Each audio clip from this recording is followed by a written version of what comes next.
मी पक्षाची खूप आभारी आहे की त्यांनी माझ्यावर ही जबाबदारी टाकली आहे आणि मी यशस्वीरित्या पार पाडली ही जबाबदारी. त्या संदर्भातल्या समस्या आपल्या विभागामार्फत सोडवल्या जातात. आपण त्या कशा पद्धतीने सोडवणार आहात? त्यांच्या ज्या योजना आहेत महिलांच्या सगळ्या राबवण्याचा प्रयत्न करतात. आपण आता महिला आणि बालविकास समितीच्या सभापती झाला आहे. आपल्याला महिलांच्या संदर्भातल्या विकासाच्या योजना त्यांना समजावून सांगाव्या लागतील. त्यासाठी आपल्याला भाषणही करावं लागेल. हो, त्याची तयारी आपण करणार आहात की नाही? करणार आहे.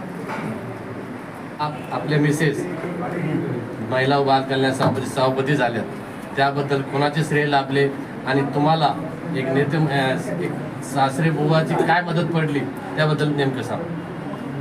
नाही, मी सर्वप्रथम राज्याचे मुख्यमंत्री आदरणीय देवेंद्रजी फडणवीस साहेब, राज्याचे भारतीय जनता पार्टीचे प्रदेशाध्यक्ष आदरणीय श्री रवींद्र चव्हाण साहेब, तसेच आमच्या जिल्ह्याचे नेते ओबीसी कल्याण मंत्री आदरणीय श्री अतुलजी साहेब साहेब, माझे केंद्रीय मंत्री डॉक्टर बाबाजी कराड साहेब, आमदार प्रशांतजी बम साहेब, आमदार अनुराधाताई चव्हाण, आमदार श्री बबनरावजी लोणीकर, आमचे जिल्हाध्यक्ष आदरणीय श्री संजयजी खंबायते, या सर्व मंडळींनी एक सिनियरिटी काउंट करून त्या ठिकाणी मीनाक्षी पवार यांना या ठिकाणी महिला बाल कल्याण पदाची जबाबदारी दिलेली, सगळं श्रेय या सर्व मंडळींना.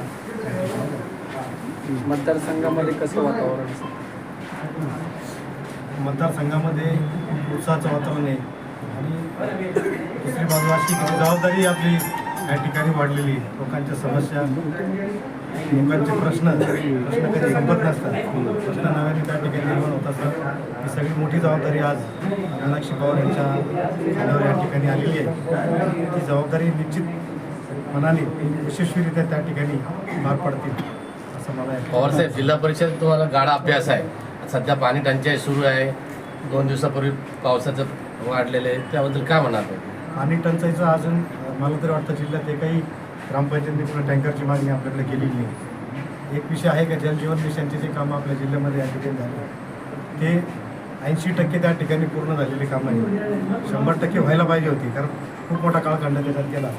आता आपले जिल्हा परिषदेचे अध्यक्ष आदरणीय गलांडे साहेब यांनी परवाच त्या ठिकाणी मिटिंग घेतली आणि पाणी पुरवठ्याच्या संदर्भामध्ये सर्व अधिकाऱ्यांना त्या ठिकाणी सूचना केल्या. ज्या योजना अपूर्ण आहे त्या योजना पूर्ण करून त्या ठिकाणी जनतेला पिण्याचं स्वच्छ पाणी देण्याचं काम या ठिकाणी करावं अशा सूचना त्यांनी केली. असं ऐकून होतं सभापती पण दुसरं मागितलं होतं तुम्ही आणि हाती पडलं, काय बघा याबद्दल? नाही, तसं नाही. पक्षाची जबाबदारी देईल त्या मी त्या ठिकाणी पार पडली. पक्षाने सांगितलं जी दिली असती, कुठल्याही विभागाचं पद दिलं असतं तरी आम्ही निश्चितच ती पार पडली असती.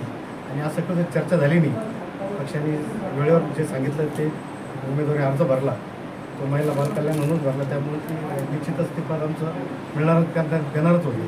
त्यात तीळ मात्र त्या ठिकाणी शंका नाही. महिला बाल विकास जे विभाग आहे आपला, हा विभाग जिल्हा परिषदेमध्ये कायम दुर्लक्षित समजला जातो. या विभागाला निधी पाहिजे तसा दिला जात नाही.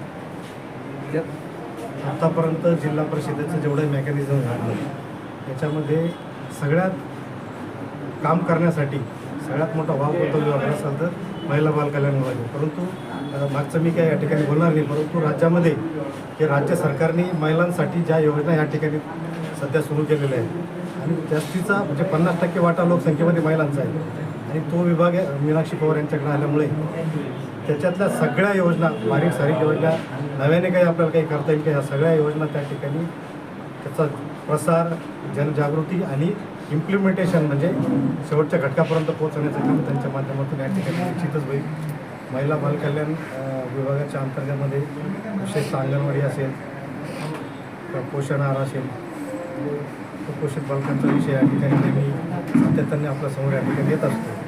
मागच्या काळामध्ये खूप विषय तो मागच्या बॉडीमध्ये त्या ठिकाणी त्याच्यातही आम्ही बारीक लक्ष देऊन वाड्या, तांड्यावर, वस्तीवर जी कुठं कुपोषित एखादी घटना त्या ठिकाणी घडत असेल त्याला निश्चितच आम्ही त्या ठिकाणी आळा घालून जे कोणी अधिकारी त्याला जबाबदार असतील त्यांच्यावर निश्चितच आम्ही कारवाई करण्याचं या ठिकाणी काम करू आणि कुठलंही हलगर्जीपणा या विभागाच्या अंतर्गतमध्ये कर्मचाऱ्यांच्या माध्यमातून या ठिकाणी होणार नाही याची निश्चितच आम्ही भविष्यामध्ये या ठिकाणी. अशा स्वयंसेविका आहेत ग्रामीण भागामध्ये खूप चांगल्या पद्धतीनं काम करतात, पण त्यांच्याही अनेक समस्या आहेत. त्या समस्या आपण कशा पद्धतीने सोडवणार? अशा सेविकाचं हे जे NRHMच्या माध्यमातून आपण त्या ठिकाणी ती योजना राबवली जाते. ते विभाग आरोग्य खात्याच्या अंतर्गत येत असल्यामुळे, परंतु तुम्ही प्रश्न विचारला, अशा सेविकाचं काम मोठ्या प्रमाणात चांगल्या पद्धतीने त्या ठिकाणी चालू आहे. त्यांच्याकडे जी काही PSCच्या अंतर्गत जे काही त्यांना डिलिव्हरी असेल किंवा लसीकरण असेल किंवा मागं कोरोनाच्या काळामध्ये त्यांचं मोठ्या प्रमाणात चांगलं काम त्यांनी कौतुक करावं असं काम अशा सेविकेच्या माध्यमातून